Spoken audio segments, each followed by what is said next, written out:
What if everything you've been told about death is wrong? What if the moment you've feared most isn't an ending, but actually the most beautiful beginning you could imagine? You're about to discover something that's been hidden from you for decades. A forbidden interview with Edgar Cayce, the man they called the sleeping prophet, where he reveals exactly what happens the moment your heart stops beating. This isn't religious doctrine or wishful thinking. This is direct testimony from someone who claimed to witness the other side thousands of times. If you've lost people you love, if you've started feeling time slipping away, if you wake up at night wondering what comes next, then what you're about to hear will change everything.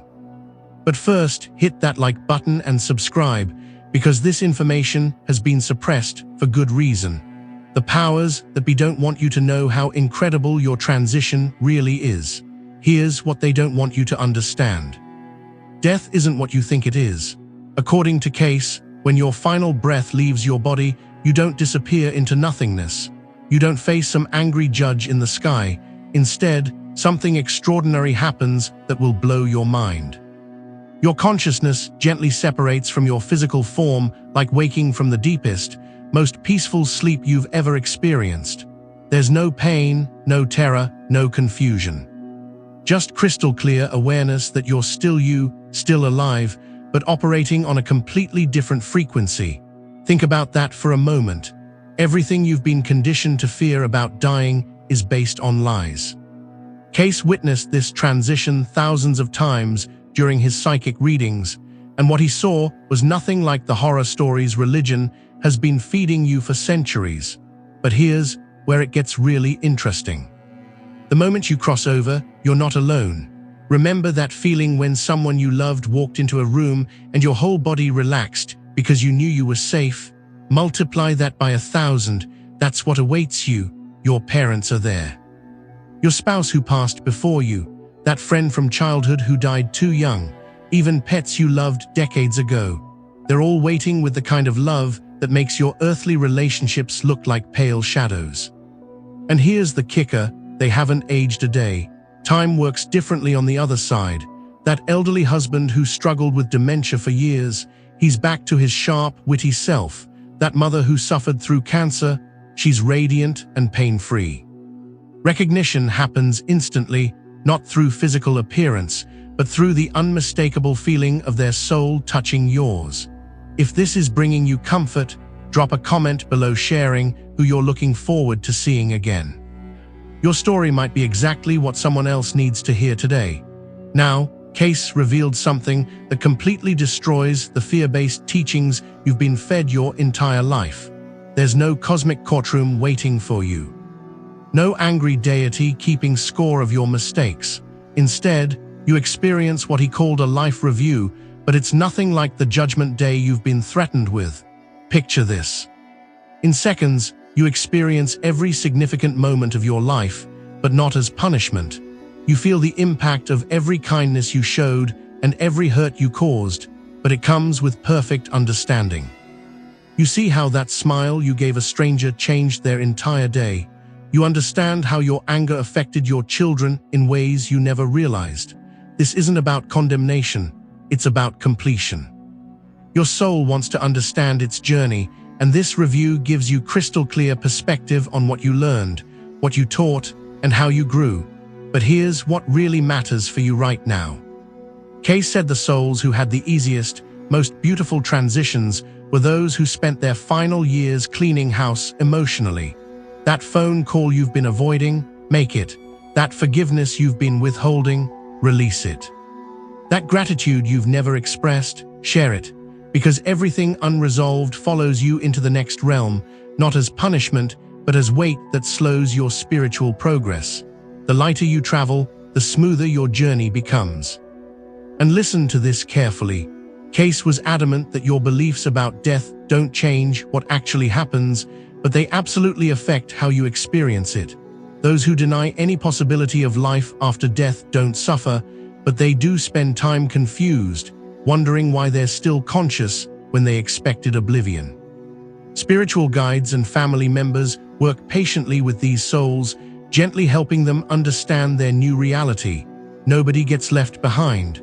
Nobody gets punished for their skepticism. Love is infinitely patient on the other side. This is why having these conversations now, while you're still here, makes such a difference. The more prepared you are, the more smoothly you'll transition when your time comes. But let's talk about something that might surprise you. Cayce said those we love who have already crossed over aren't gone. They're not trapped in some distant heaven. They can and do make contact when there's genuine attunement between your souls. That sudden warmth you feel when you think about your deceased spouse, that's not just memory, that's their presence. Those dreams where your mother appears so vividly, you wake up feeling like you've actually spent time with her. According to Cayce, you have. True love creates permanent bridges between dimensions. This doesn't mean they're earthbound or suffering.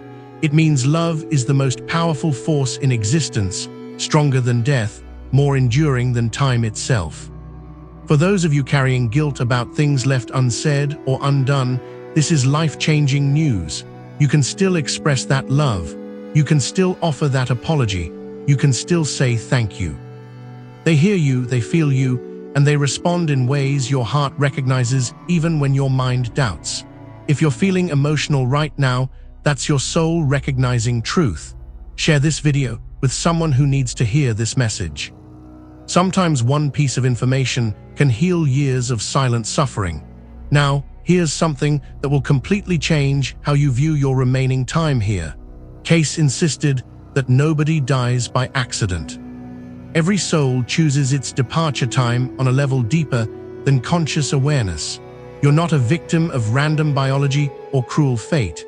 Your soul knows exactly when its earthly mission is complete. This doesn't mean you should be passive about your health or safety. It means you can stop fearing death as some external enemy trying to steal your life. When your time comes, it will be because your soul is ready for its next adventure. And what an adventure it is. Cayce described the afterlife not as some boring eternal church service, but as a dimension of unlimited learning and growth. You continue evolving, exploring, creating. The universe becomes your classroom, and you have eternity to master whatever interests your soul. Think about that passion you never had time to pursue, that skill you always wanted to develop, that understanding you've been seeking your whole life. All of that awaits you with the perfect teachers and unlimited time to explore. But here's the part that might shock you most. According to Cayce, you've done this before, many times. Reincarnation isn't some exotic Eastern concept.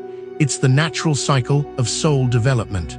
You've lived other lives, learned other lessons, and you'll likely choose to return again to continue growing. For elderly souls feeling like they've run out of time to fix their mistakes or fulfill their dreams, this is revolutionary. Your current life is just one chapter in an infinite book. Every experience, every relationship, every challenge has been perfectly designed to teach you what your soul needs to learn. Those regrets you carry, they're not failures, they're curriculum. That suffering you've endured.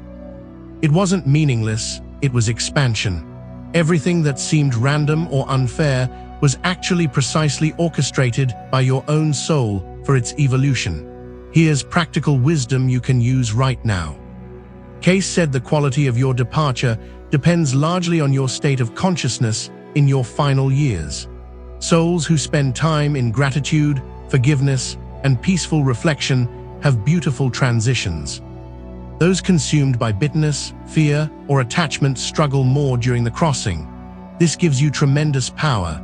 Every day you choose peace over anxiety, love over resentment, acceptance over resistance. You're literally programming your death experience to be more graceful. Start treating your inner world like sacred ground. Release the grudges that serve no one.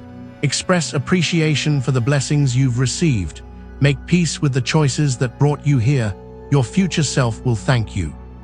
And here's something beautiful about Cayce's vision. Size doesn't matter in the spirit world.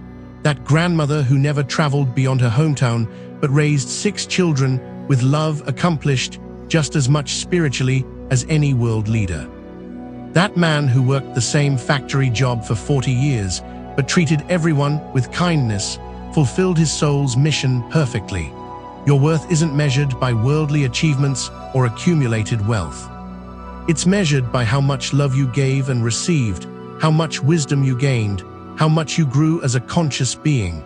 If you've been feeling like your life hasn't mattered enough, like you haven't accomplished enough before time runs out, you need to hear this. Every act of genuine kindness, every moment of sincere love, every instance of authentic growth counts enormously in the grand scheme of your soul's development. That time you comforted a crying child. That patience you showed with a difficult relative. That forgiveness you offered when you had every right to stay angry. All of it was sacred work that will light your path in the world to come. Comment below about a moment when you showed love or received it unexpectedly. Let's honor these sacred exchanges that truly matter. Cayce also revealed something profound about the nature of time after death. Past, present, and future become fluid concepts. A soul can spend what feels like years in deep study and return to find only moments have passed in earth time. Conversely, a brief encounter with a spiritual teacher might contain lifetimes' worth of wisdom. This explains why some people report dramatic spiritual experiences during near-death episodes that lasted only minutes of clinical time. Consciousness isn't bound by the clock when it's freed from the body's limitations. For those of you worried about loved ones who died suddenly without time to prepare, this is comforting news. What seems like an instant to us might have been experienced as a long, peaceful transition for them. They had all the time they needed to understand what was happening and to feel the love surrounding them. But let's address the elephant in the room. What about people who lived badly? What about those who caused serious harm or lived selfishly? Cayce was clear: nobody is beyond redemption. The spiritual realm operates on the principle of perfect justice, which is actually perfect love. Souls who caused damage experience the full weight of their choices, but they're not condemned forever. They're given exactly the help they need to understand, heal, and evolve. Some souls choose to reincarnate quickly to balance their past actions. Others spend extended periods in spiritual rehabilitation.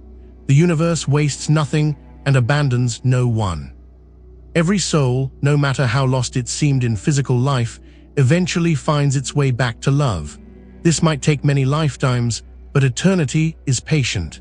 This understanding should change how you view difficult people in your life. That family member who hurt you, that friend who betrayed you, that stranger who treated you badly, they're all souls in various stages of learning. This doesn't excuse harmful behavior, but it can help you release the resentment that only hurts you. Now here's practical guidance for your remaining time here. Cayce emphasized the importance of regular reflection and inner work. Set aside time each day, even just a few minutes, to review your life with honest eyes. What patterns do you see? What lessons keep appearing? What relationships need healing? What gifts have you received that you haven't properly acknowledged? This kind of conscious reflection prepares your soul for the life review you'll experience after crossing over. Keep a gratitude journal. Write letters you may never send, expressing forgiveness or appreciation. Spend time in nature, feeling your connection to the larger whole. Practice meditation or prayer, not to please some external deity, but to deepen your relationship with your own eternal essence.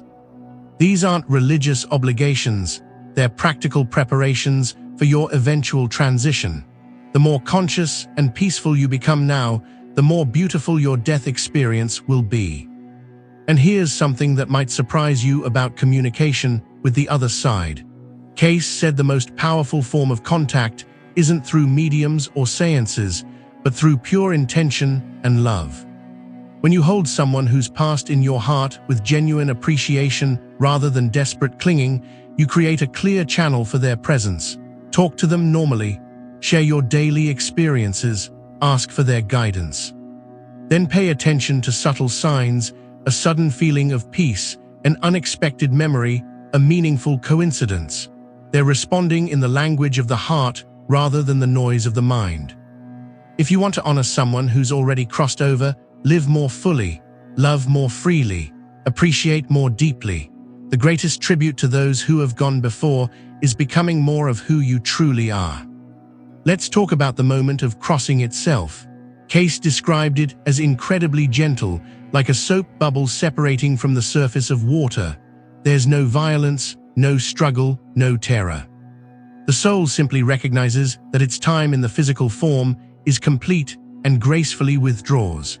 Many people worry about pain or fear in their final moments, but Cayce insisted that consciousness often withdraws before physical distress becomes overwhelming. What appears to be suffering is often just the body's automatic responses, while the soul has already begun its peaceful transition. This is why so many dying people seem to reach towards something invisible or speak to people who aren't physically present. They're already beginning to see and interact with the spiritual realm that's opening to receive them. For caregivers and family members, understanding this can transform how you approach someone's final days. Instead of fighting death as an enemy, you can support their natural transition with love, acceptance, and celebration of their soul's journey. Here's something beautiful about the continuity of love that Cayce described. The relationships that truly matter don't end with death. They transform and often become even more profound. Without the distractions and limitations of physical existence, souls can connect with pure love and understanding.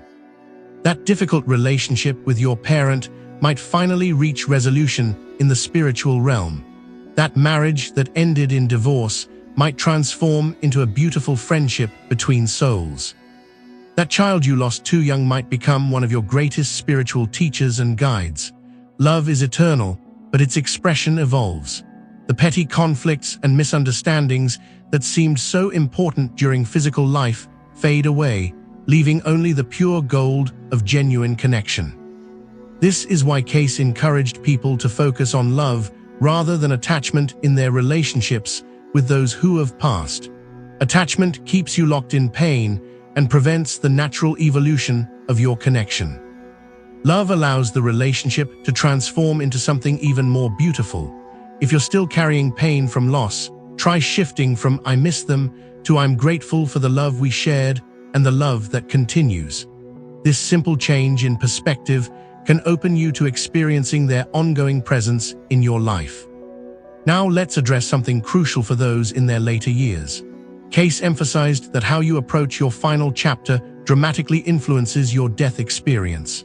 Souls who remain curious, open, and engaged with life tend to have easier transitions than those who withdraw into bitterness or resignation.